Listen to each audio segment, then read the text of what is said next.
La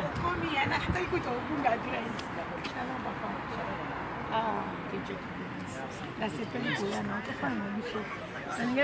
Libanda. Merci. Je sais que ça parle aussi.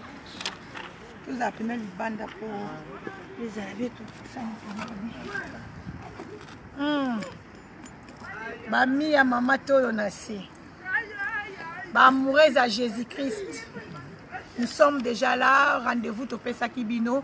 Kolo Yesu apambola bino esika nyonso tu bozaba na nzambe oyo bokolanda émission na biso lelo ne zappez pas partager benga baningo banzinga nzinga po tolingi to solola na moyembi na kolo notre papa Yvon moyembi na kolo aza vraiment un message capital message clé oyo alinga pesa na église corps du Christ. Donc nous sommes à 3W.tolonacé ici à Tolonacé. Nous rachetons le temps car les jours sont mauvais. Jésus-Christ revient bientôt. Quand on dit Jésus-Christ revient bientôt, bien aimé,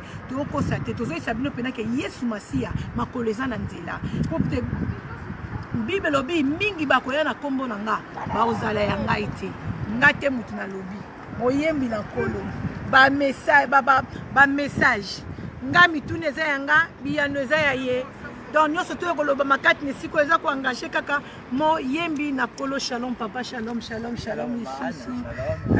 Santé ça va na moni tout va bien. Merci de yambi invitation na ngai. Merci ngapela na remercier mingi na ndenge invité à l'émission pour Amen. Tu me donnes un éclaircissement là-bas, faux prophète, tellement désordre dans le ministère. Donc, bon, la Bible nous a dit déjà, donc dans les derniers jours, on a Matthieu 24-24. Donc, dans les derniers jours, tout le monde a faux prophète, baroya ko séduire. Donc, mot séduction, en tout cas, ça a bien été, mais un peu ko éclaircir l'ensemble. Donc, je salue tout le monde, et pas Maman Tolonacé, que le Seigneur vous bénisse. Donc, restez vraiment branchés dans cette émission. Donc, vous ne serez pas dessus. Donc, pour la émission, donc, vous allez vraiment découvrir la vérité dans la Katia. Émission Maman Tolonacé. Amen, amen. Beaucoup la émission Nabiso Makambutozo, le Baha Ben aimé. Ils appellent sujet de prière quoi et cause appelle sujet de prière pour na yo mutozo landa biso parce que Nathan auto komitoza obligé à koloba makambo. Pourquoi? Parce que l'église na biso lelo e kauki ba papa e belé balingi su basi na bango ba ya na l'église était soit disant baso mona ba sali na nzambe nyonso tu baza lokuta. Non, aujourd'hui na eko ebisa ba na nzambe quand on parle de faux boye ba ke na kati ya ba faux il y a des vrais parce que faux à cause de la tête ce qui vrai azati. Donc faux to vanda na kati ya ba vrai pour vous comprendre pourtant bon na faux bon na pe vrai tant bon na vrai bon na pe faux donc ba sali na nzambe nyonso tu ba freshi nanu ba genou liboso ya diable qui on a profité na pesa mbote na mon mari pasteur Carlos Kalambai mosali ya nzambe ya vrai. Na profité na pesa mbote na prophète Ezekias Mbuku mosali nzambe ya vrai. Na profité na pesa mbote na mon père spirituel mon papa cadreur papa José Yanda mosali nzambe ya vrai. Couple Katalai maman Rema Katalai et papa et papa Katalai basala nzambe ya vrai basala nzambe ya vrai baza ebele ba pasteur John Mayamba basala nzambe baza ebele donc bien aimé to solo la après to ba pourquoi to lobela basala nzambe ya vrai na basala nzambe ya solo papa boni mutonga na nzambe ça va ils ont marché bien donc c'est quoi ça un père spirituel na papa abundi pona yo en tout cas exactement donc na pesi le prophète Ezekias Mbuku papa spirituel na pesi mbote mingi aza très combattu na ba faux prophète mais bon nzambe aza na ye azo ko exister toujours donc mbote na yo prophète Ezekias Mbuku na pesi molonga na ngai mama Olga mbote mingi na pesi mama Mireille Mbweso Mayaya Chéri mbote mingi évangéliste Ntimba mbote mingi donc papa Ipo mbote mingi apôtre mbote mingi bande konyoso ya lingomba ya assemblée la gloire de Jésus na Saint-Denis en tout cas mbote mingi. Bande nyonso tout il y a la gloire de Jésus na Saint-Denis moi aussi na pesi bino mbote na kombo na Yesu mbote ya mama capitaine Mireille Mbweso mwasi ya mabolongo, mwasi ya mabondeli, Nzambe apambola yo, Nzambe apambola ma grande sœur propre, évangéliste Merasi Mayala, ite ya moto. Nzambe apambola yo na papa esika bozali na Belgique. Papa. Nathalie yo, na ebité, to banon album ebimaka. Bon, en tout cas, l'album est toujours en préparation. Donc, ça sera un album de 8 à 9 à 10 titres. Oui. Donc, je parle en a décidé en unanimité. Mais il est toujours en préparation. Donc, il y a un studio Bobima. Il y a un single qui est déjà sorti, je crois, en 2007. Ça va faire 2 ans depuis le single est sorti. Voilà. Il y a un hommage à Natiaba Sernanga, Marie Missamou et le papa Alain Molo, tout ça là, hommage à Nabango. Donc, le single il est là sur YouTube. Et après, intégralité album, en tout cas, ça prendra un petit peu de temps. On a Balanzamba, en tout cas, que le Seigneur qui Balanzamba, ça a vraiment de cité. Il est toujours en préparation. Il a message vraiment bien lancé. Voilà, en tout cas. Mais papa n'a pas de côté pour na monene bena na mozindo ali kambo o to solo là parce que dernièrement Balanzamba minyo so ba tala biso ba tala ki vidéo au sala ki dernièrement il circulait na c'est comme il na ba 10 000 vies par rapport à Mosel Nzambe o tozo benga prophète Jansi Nzambi ndenge akotaki na ndaku na yo ndenge akotaki na ndaku na yo pona koyeba ko séduire mwasi na yo libala na yo pende kufa ke komaki par terre na bolingo Nzambe nde asali ki a remonter libala na yo bande ko to batala ki kozaki na bana Nzambe mo batindela ngango ba isinga bi mama Anne tolo na s'il te plaît yo lobaka vérité si tu ne lobaka vérité mukela biso frère non yango moni na tindela ki yo demande na Facebook pe na solliciter yo ya ko passer na ngai mission continue papa vraiment na lingi obandela bana na Nzambe nyoso monde entier bazolanda yo makambo wana eza ya solo po ezokota mwa confusion bato mosusu otala na ba message bazoya boti ko loba makambo mosala Nzambe bakoselaka mosala Nzambe likambo te papa bike Bible pekisi so faut témoignage donc Bible pekisi faut témoignage okola yo moko za pena mutu oyo esalami na ndaku na yo esengeli to loba yango na kombo na Yesu to dénoncer yango po ba pasteur o bazokotelaka bana Nzambe na bandaku ba prophète o bazokotelaka ba mabala bato na ndaku makambo wana penda esila bakomata koyoka soni bayi bakena koke kosimba place moko boye bako dénoncer ngai eloko nini papa ko yebisa bana Nzambe o expliquer bango penda calmement ndenge bandaki po mutu pa kota na ndaku no fois ata mutu na fenêtre moko ezaki polele to porte ezaki polele po akota est-ce que azaki invité na yo to azaki invité à maman akotelaki na ndenge nini bana Nzambe baolanda. Merci maman Anne pour la question. En tout cas, la réponse est mais il faut que les téléspectateurs soient très attentifs pour la j'espère que vous très bien. Donc, il a rectifié moi qui est. Alors, le monsieur en question, il s'appelle le prophète Jansi Nzambi. Alors, soi-disant prophète, mais c'est un faux prophète. Alors, le prophète, le faux prophète Jansi Nzambi, à Saliba, dégâts et belé, dégâts, ils ont tellement ébélé à Rosakanate. Preuve à l'appui, ils ont la katika ya portable on a la ena. Maman Anne, il faut imaginer que le prophète, d'abord, a côté par demander une invitation. Moi, si on a par Facebook. Alors, on a Facebook. Il faut très bien. Maman, il faut passer très attention. Déjà, je vais lancer un message à maman. Maman, il faut passer très attention. On a eu mon maman, on a eu mon moi ensemble, trois ans maman. Maman, ça a très attention. Prophète oyo sakani na basi ebele. Nzamba sali ngolu ke aleki na ndaku nanga po lelo oyo na ya ko bimisa tellement ba bêtise ya sali po ba maman ebele aussi bazala sauver et ba maman ebele aussi ba benginga ba leli tellement mingi. Le prophète a eu d'abord une invitation à Bandaï par Ama Olga, Mobal Nozandoki. Bimisa et Nandao, Mobal Nakomanguma. Et après avoir, tant moi ça le dit, oh, mais il y a un prophète photo banda osambe. Oh, mais essayer d'être osambe la kinga na ega pour la makamba bolingo. Donc, prophète, oh, a une domination. Dans un makamna belé so botel na kata Facebook il faut bandeko ba beta kombo na très bien kombo na ezali Jansi Nzambi prophète o azolandanga très bien a touché batu nyoso tout bazaki pembe nanga mais ti lelo azoko toucher ngate po yebi so ka toucher ngai Donc ils allaient très mal au Sakanate. Nous avons été victimes du prophète. Et les gens aussi ont été victimes du prophète Karo. Le prophète Ouassali Makambo est belé pour Nanga, il n'est pas un prophète de Dieu. C'est un prophète très diabolique. Kotinda, moi si Nangaï, loba lukuta keyo, obimana papa mboukou. Moi ça y est que dénoncer ma camusou non. Et ça qui nango voilà papa mboukoute, abane kotinda nga parce que j'ai été dominé par naïe. Ma camébélé en lo balanga tangazo balanga binanga tu sais que t'as le ballon na tedi kasa na lile munangaï. C'est un prophète, il est tout enfin un diable. Ma preuve est tellement ébélé, dans un pasteur il faut te yokaye tout à l'heure à Zambie. Pasteur ana benginga avant-hier à lobi nangaï ki papa la landa ki vidéo na yo moko boye au salaki, mais en tout cas nalina lo bapona prophète il a tellement fait des dégâts à Zambie au ndimate. Moi si nazo balancer à lobi il a même détruit mon ministère. Prophète mobimba soki aye na ba 2h du matin il faut ba robenga yo asengaka ba photo.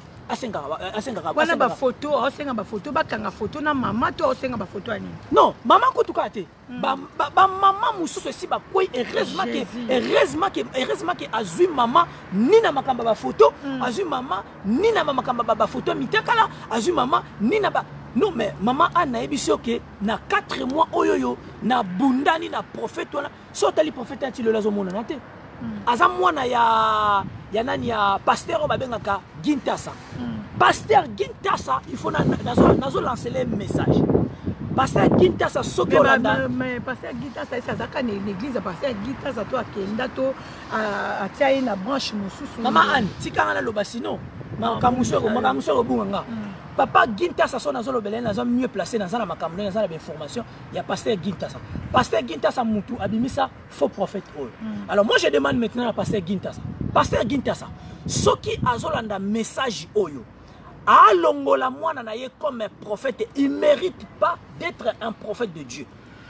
Nazo senga na pasteur Gintasa, yom to bimisa mwana yo impidique. Tala ben impidique azo sala na Facebook. Azo que scroquer basi. Naza na fille moraza en Angleterre. Moi natanga non na ezate mais faut natanga quand même prénom na Serge tout. Escroquer Serge tout. 2500 €. Azo ko ça na Serge tout avant d'aller en France. Avant d'aller en France, ok avant d'aller à Kinshasa. Ces prophètes, ils galèrent, ils demandent même des chemises na basi ba na poto. Batindele ba chemise. Mais yemoko mo na so batindele ba chemise, il est présentable hein. Munginga mobile n'a pas critiqué, il est présentable. Mais qui présentable là il fallait prêcher la bonne nouvelle on nzamba tindi biso aller partout dans le monde prêcher la bonne nouvelle. Yé azoya na ba veste na azola ta sombe on a kato. Azoya pona kolingango basi na Facebook. Mais ce prophète il a tellement maltraité bana baso kondi mate. Nazana bana basi na famille nanga. Nazana mwasi na ndaku nanga. Nazana mwana nanga mwasi. Nako lingate mutu ayaka comme ça, il commence à blaguer na ba maman. Nasu makambe belé to na fongola ni na fongola portable na ba preuve ça tellement et belé. Maman mona tongo a lelo abengi ngai ba photo na mona ko publier la dernière fois prophète ngoyo. Mais linga pengai. Donc, yé pona yé aza prophète moko na ebité soki bande ko batala ki théâtre moko uto bimela dernière fois na Kinshasa tonton moko escroc bazo bengi tonton Loulou. Donc prophète onga na péché comme lolo prophète Jansin Nzambi c'est un faux prophète tonton Loulou. Donc partout yé azo kende sur les réseaux sociaux azo kolinga basi maman Anne o permettre nga muke nazolo bango pona ba mama boza muninga ya mwasi nanga na kata ndako. Bomi pesate na prophète moko babengi prophète Jansin Nzambi. C'est un escroc. C'est un diable. Un prophète morazé asa très impudique.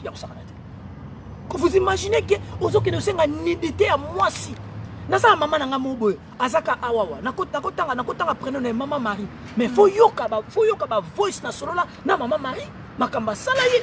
Est-ce que pas beaucoup tu l'as trouvé Simon Koto? Mais maman, preuve à l'appui de l'émission. Faut tous aller en avoir preuve parce que bah tout mususu ba ota la ba vidéo to ça la ba quand c'est le cas to ça ba j'ai ba quand c'est le cas to yé poto salir ba tout non tozo dénoncer misala on l'équipe ba papa ebele ba lembi ba lingi sou basi na bango na ba église té mobala préféré kutu bavanda na ona mwasi ne na ndako basi mususu pe balembi pe ba mama pasteur mususu na ba sœur mususu oyo bazo se comporter pe mabe na ba mibali na bango. Donc Tolanda voilà.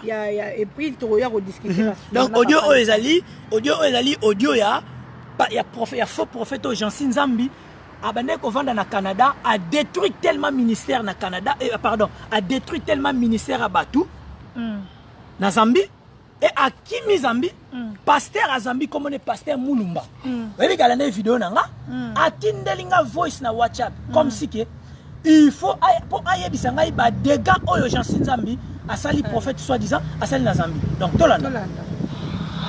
Bonjour l'homme de Dieu, que le Seigneur vous bénisse. Moi je m'appelle Pasteur Mulumba.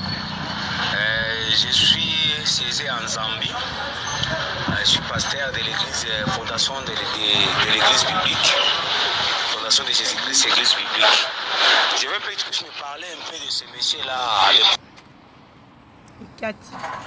Bon, excusez biso, tu as obligé de faire c'est la bino parce que bon, il y a vraiment vérité, il y a faux prophète Jansin Zambi ba dégage au sein du ministère. Écoutez. Bonjour l'homme de Dieu, que le Seigneur vous bénisse. Moi je m'appelle Pasteur Mulumba. Je suis saisi en Zambie. Je suis pasteur de l'église Fondation de l'église biblique. Fondation de Jésus-Christ, église biblique. Je vais peut-être me parler un peu de ce monsieur-là, le prophète Jansi. Parce que c'est un monsieur qui était venu ici en Zambie. Et là, il m'a laissé dans des grands problèmes et puis il a détruit le ministère.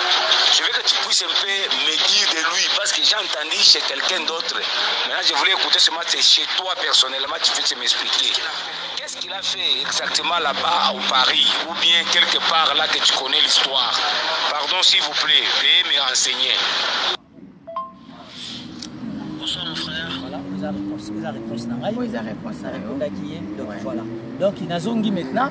Donc voice bouti Bolanda. Pasteur nani? Pasteur Mulumba. Pasteur Mulumba na Zambie. Dans Zambie, on a travaillé na faux prophète au Jansin Zambi.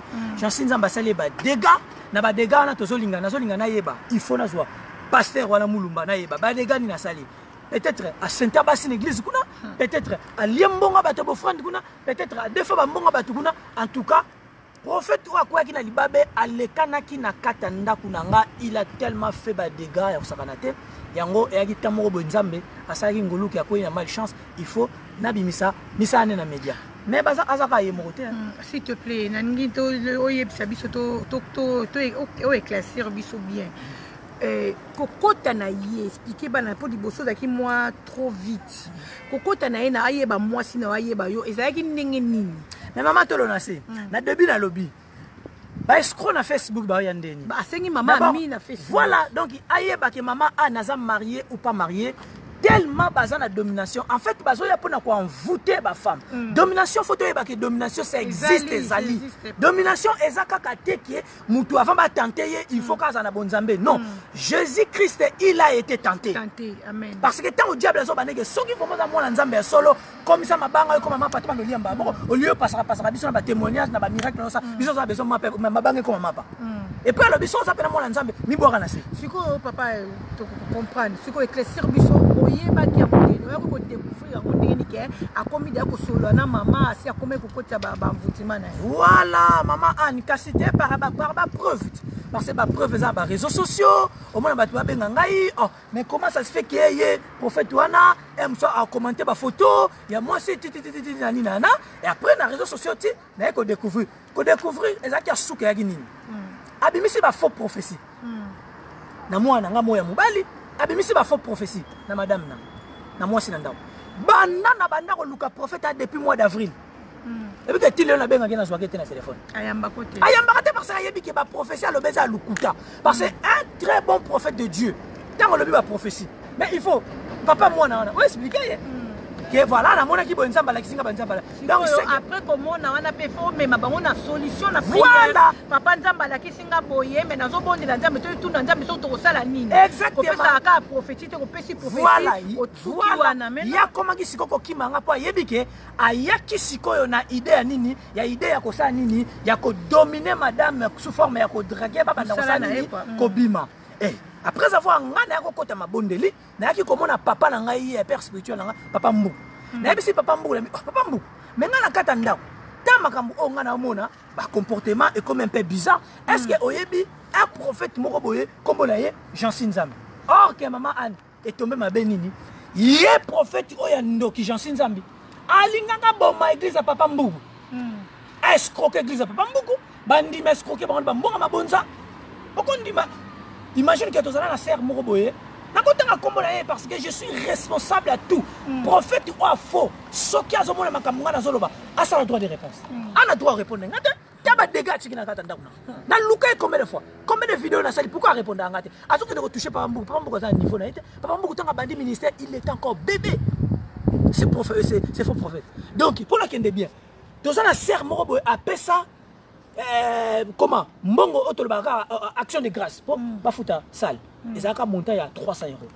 Mais il faut que Jean Sinzambi faut prophète au ndenge abenga ser moko yakana mbongo wana kende na western tindela ngango 2h du matin tamba tindela mbongo te il faut mona makamba loba abandi ko critiquer papa Mbuku abimisi makambo nyonso oh mais non papa Mbuku yeba no senga ba prière na eza lukuta papa Mbuku tanga sala ministère na ye. Il y a petit gentil faux prophète qui va. Azaki na bébé. Même pas que tu côté pas Gintasa abanda comme ministère à mi côté la guité. Moi je demande à pasteur Gintasa ce qui a bimi ça faux prophète à moi na on a cop. Il faut retirer. Il faut retirer pouvoir prophétique. J'en sais ndenga zabo maman Anne na ye très décisivement pour na ko zongisa ndeko faux prophète nanzela.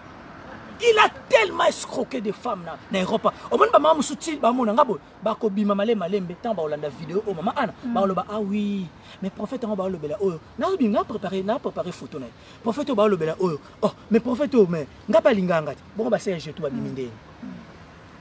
Le prophète en question il est là ba maman ngande ko na bino mobile nazali mobile ande ko na bino mwasi na katanda. Prophète Oyobozoko Mona, soi-disant prophète, comme on a dit, Jean Sinzambi. Partout mon invitation dans Facebook, sur une invitation, qu'on soit quoi accepter. Ceux qui ont déjà une église, nous sommes là, Bima. Aza impidique. Armodirio, Oba raté, au Komara Msubo, aussi Moubali, Sanini, Akimio. Aussi Moubali Akim Ponani. Parce que à Senga Kaba photo à Bassa Mitakala, en ça n'a vraiment. Baza Bassina yete. Maman Anne, moi ça me fait trop mal de la mona bande kolanga basi ndenga la mona moi sina ndaku. Non, il faut que ça s'arrête. Yango ngala lobaki ke ngala papa Mbuku ba prophète onyo so baza basala nzambe bazo déconner ou bazo dérouter na ministère photo sani. Photo songi sama nzela. Maman Anne but na nganga na émission yango wana. Prophète oyo akweya kina ndaku na ngana na zuye en flagrant délit. Azo senga ba chemise batindela ye, azo senga ba mongo.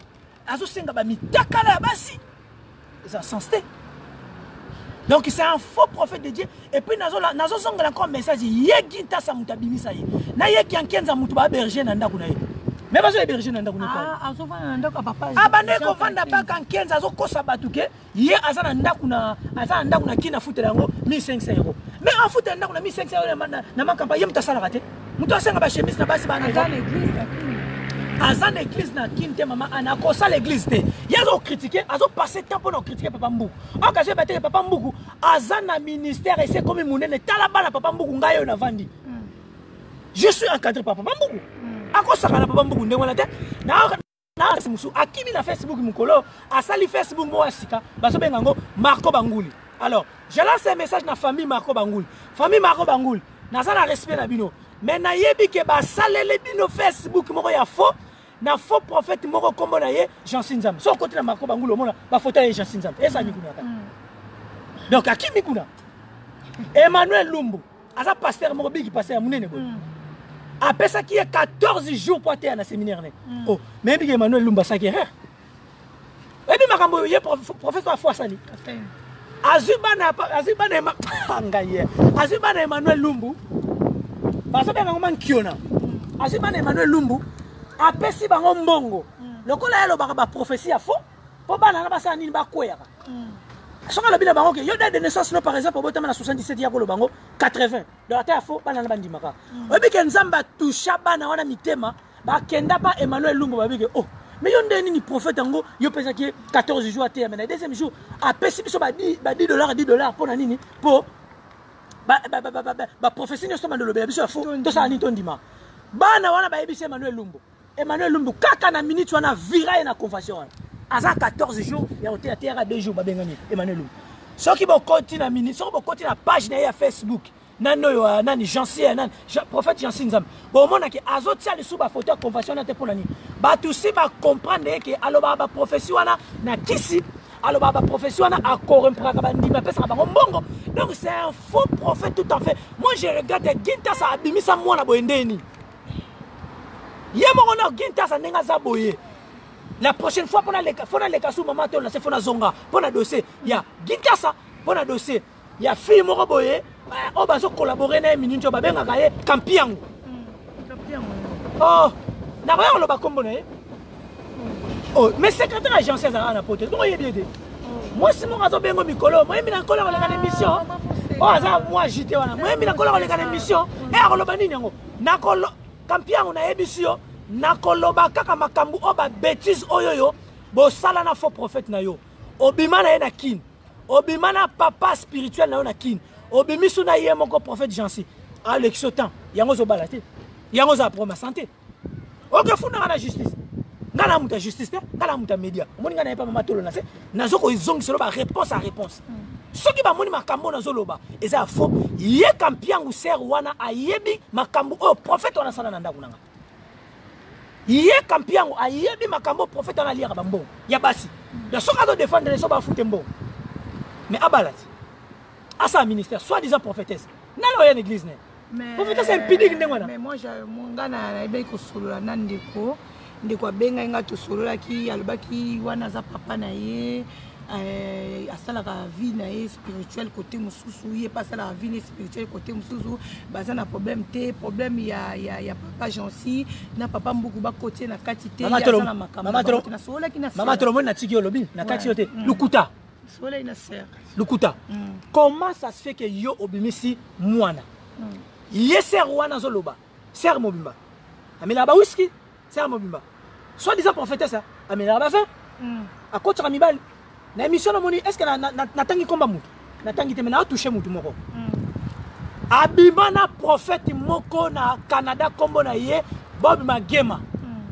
na toucher ka parce que bango ba toucher papa mbunga la mona papa mbunga la guerre sera longue et populaire mais na bonzambe parce que ngana zo zong sa bango en fait parce que bazo dérouter mingi ba ko toucher populaire et populaire mais na bonzambe voilà na bonzambe parce que to bomana te pour ceux qui yeba ke makambo ngazo ba lukuta pourquoi do ça ba droit de réponse te yé prophète on est impidique Jansi Nzam pourquoi prophétesse na yé porte-parole na yé mususu wana Kampiango impidique encore abima na prophète au Canada Bob Magema pourquoi bazo répondre na te akena ba commentaire ya Marco Bangulu wana Facebook a fo basali azo commentaire moi muke lobita na zongi ba réponse ba kimi ti le ba répondre ngate ba répondre nga naza mwana papa mbuku tout en fait na kotika ka jamais ko zongi sela bango ba réponse tant que ba ko continuer ka toujours ko sakana na nani na papa mbuku abimisi bana luwanga mama to na se tala mama docteur na ko tanga kombo na ita sa émission te mais mama docteur oyebika est-ce que mutu ba ko sakana papa mbuku bana abimisi bana bon misuso yebi bango ba berger Norbert bazali ba berger Docha bazali non est-ce que musika bazui basali ba montage na bango diabolique ya faux papa mbuku afukami ye impidique wana ya Bob Bangema asimi papa mbuku la mutu c'est faux papa mbuku ko tikala ko sala jamais moi na spirituel na bango basa niveau na te mais bana bonde la pona ye ko bonde la pona la que papa Bob atelemi papa mbuku afukami asimbi veste moko boy na bon ezaki ndenge nini na ko expliquer en très bien ezaki ndenge maman tolo na se oza marié par notre pasteur papa Carlos ngai so na ye papa Carlos na sepelaka nemi na papa Carlos nazaki na kokoso mo boye libondo lo salelaki nga esimbi mais en tout cas nzambe asungi nga pe na libondo lango dans la chemise ou cravate na yango yango papa Carlos c'est tant que mosala nzambe ko loba tika beni mo nanga bon soka beni nga to fukama est-ce que comme que papa et Carlos a père spirituel nanga mais là tous a père spirituel en combien de fois ngane tu par exemple na père spirituel nani prophète ngai nan Guy nan comment prophète nan Didier Ntili na papa nan comment papa Ezekiel Mbuku au même père spirituel ba ça combien donc ce qui a papa Carlos a salinga ba bonde mais père spirituel nanga papa Mbuku ça toujours na récompense wana lobi mwana na ngai fukama na humilité. Na humilité pe pour nzambe mais eza humilité te pour na impidika nani ya boye bo mangem pas me mêler makambo pas me mêler makambo trop c'est trop mais faut que bazo provoquer papa mbou ba komi ko tsatina ba photo papa mbou akina na vacances en tout cas ezo ko sala bien te bana na nzambe to za bana nzambe je suis le chanteur moyembi simple yankolo to tika ko fingana ngana une émission mama to na te nazo finga te nazo loba vérité na faux prophète o Jansi Nzambi ayaki ko détruire libota na ngai oh même tina bana abokeli kutu mwana nga mosi malade oh mwana koma ba bouton prophète wana so bandika ko bima na ye donc ya sambe arate sambe arate akanga ba photo na Facebook so akanga ba photo na Facebook o mona tindeli bino bo so ba photo na ngai bo publier na ba Facebook na wana Jansi Nzambe afo bo publier na ba Facebook na bino oyebi ke Facebook na lati ngaka na fali muto sana ngo publier na Facebook non qui a le genre de prophète. Moi je demande à Kinshasa, ce qui est Jansi Nzambi, faut prophète en appeler ça au mbongo, pour l'excès qui prophète. C'est que...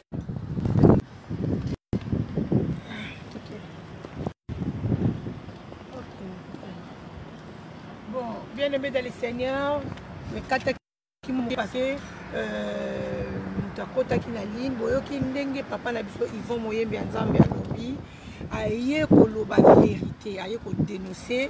Prophète, faux prophète, ou un côté qui n'a pas de l'Ignabo Manibala. Donc, on est Jansi Nzambi. On est papa Jansi Nzambi. Donc, il y a un mois sinaye, et c'est là qui benda. Donc, ils ont peut-être ils ont foyer Moussousou, ou papa Jansi Nzambi à Bazébi, à Koti Bongo, pas Kaboli Bango. Mais gloire à Dieu. Tant que y a papa na biso Yvon et puis papa na biso Yvon qui kosenga aide na papa spirituel na et qui tomber que papa spirituel na ye ayebi papa Zambi à travailler na papa Jansi escroquer église bon donc ba luka ki ba landela ngo na ba prière ayebisa ki mwana na ya lobi ko lemba te ko tika te forcer kene na ngoti na suka résultat va changer donc ça va changer ngo moni peke et résultat ya malamu ya voilà na limite Nzambe azwa lokumu na ebite papa sozala likamu ya suko koloba na bana Nzambe parce que toroya lisusu d'accord totiki nano oyo pe na Nzambe consommer parce que bato ebele bazotala bazo pardon te mawa si te moi contre jour et ça là bato ebele baotala biso baomona nde tosangani po toyeba kosalure vie moko boye po toyeba kokweyisa mosala Nzambe moko non biso toza nde contre bafaux oyo nyonso tu ya faux donc ezokolete na biso ezokolete donc oyo obeta masolo alokuta te toya na bapreuve boyoki papa oyo ya Zambi ndenge azolela donc moto ana kini aya na opoto te mais botali badega o papa aza na makambo ebele mosusu ngam na pekisi ye nayebisi abimisaka moko mosusu atika ce n'est pas la peine donc esika papa na biso Jansi azali soki akolanda message oyo papa nayebi te soki osala droit de réponse ezalaka yo mais koyoka makambo abona mosali ya Nzambe en tout cas ça fait mal. Ça fait vraiment mal. Dans ma biso to uti na mokili to na makambo Nzambe to kanisa ki ndenge to kokuta boete mais chance Nzambe abenga biso a perception makasi toujours ya contenir. Yango tozo tenir pour tozana ba promesse Nzambe to yebi makambo Nzambe ayebisa ki biso. Ne sapez pas nous sommes à www.tolonase. Ici à Tolonase nous rachetons toujours le temps. Car les jours sont mauvais. Jésus-Christ revient bientôt. Faux prophète, faux pasteur, faux évangéliste, faux apôtre. Na 5 ministères. Oh, yebi que oza faux, oza na relation na Nzambe te. Lukel on Nzambe bongo la motema. Comme on dit, notre papa le Lazana Kenya, laissez partir mon peuple. Peuple Nzambe sengeli ba lukende sika oyo ba olia liloba ya solo. Peuple Nzambe sengeli sika ba kende sika bazo préparer bana na Nzambe bazo lakisa bango ko ya Yesu Masia ba milengela. Peuple Nzambe ba bima na besika oyo ba passer bazo sala n'importe quoi ba bima parce que Yesu tanga ko ya okosamba na place ya pasteur pas kosamba na place na ote mutu na mutu akosamba pe akoyeba kozwa oyo ye alonaki na ebite papa soza na likambo ko ya ngomba. Merci maman Tolonase pour aujourd'hui quoi ya suka ya libela te pour aller aujourd'hui voilà donc dernier message na ngezali qui est donc maman va faire très attention donc maman vraiment la 5 minutes ça très attention donc c'est pas mosala Nzambe nyonso tout a na Facebook atindelo invitation il faut accepter non c'est pas prophète nyonso tout o azali kaka koyoka ye na bandolobela ko ba prophète En tout cas, deuxième émission, en tout cas, maman tout le Oleka. Tranango ezala, ba pasteur oyo, balinga bandimi pour intérêt. Donc ça veut dire mundimi wana soka to pesa offrande té. Mundimi wana sous considéré té. Ba pesa ka offrande. Aza considéré. Donc, so ko lingo bala, ya musu pasteur ngwa bala té, on va au calme. On a ah mais non, pourquoi lingo bala ka sert wana kutala boy. Pourquoi lingo bala ka frère voilà. Donc wana yali prochaine émission en tout cas dans le cas si je ne vous en raté. Poto tika to zala ka té na makambu ya Jean Nzambi wa faux prophète ici la terre. Ah aussi la terre. Ah aussi la terre. Nga besoin d'aller jusqu'à ce que Gintassa, pasteur Gintassa, il faut na yoka a longoli Jean Nzambi comme prophète. Parce que n'enga ça besoin de justice na niveau Kimba ou Kai. Akimi, amona na souci. A sali Facebook il faut Marco Bangoul. Voilà. Donc partout au monde na Facebook bandeko nanga ya Marco Bangoul. Boya invitation a été. Même yema Jean Nzambi, boya invitation a été. C'est un prophète allé un pudique sorcier à quoi sorceler bino. Dernier mot nanga eza yangwana et puis bana nzamba tuka botika la malamu ona prochaine émission. Quelle est vous bénisse. Bana nzambe botika la na kimia Yesu Masiya pambola biso nyoso to so moni ke bene meli émission to lobi et ba popo na biso betio libaku so moni likamobo pata mso frère Yvon a fongoli penda clarté benga frère Yvon na Facebook na ye Facebook ni makoma Yvon Moyembi na kolo Moyembi simple ya kolo senga ya mi komela e discuter na e bo discuter bino mo moyo ki ninga zolo ba ke la guerre sera longue et très populaire mais dans le Seigneur donc Nzambe asunga biso to compagnie no compagnie ti la voiture no so à tout cas après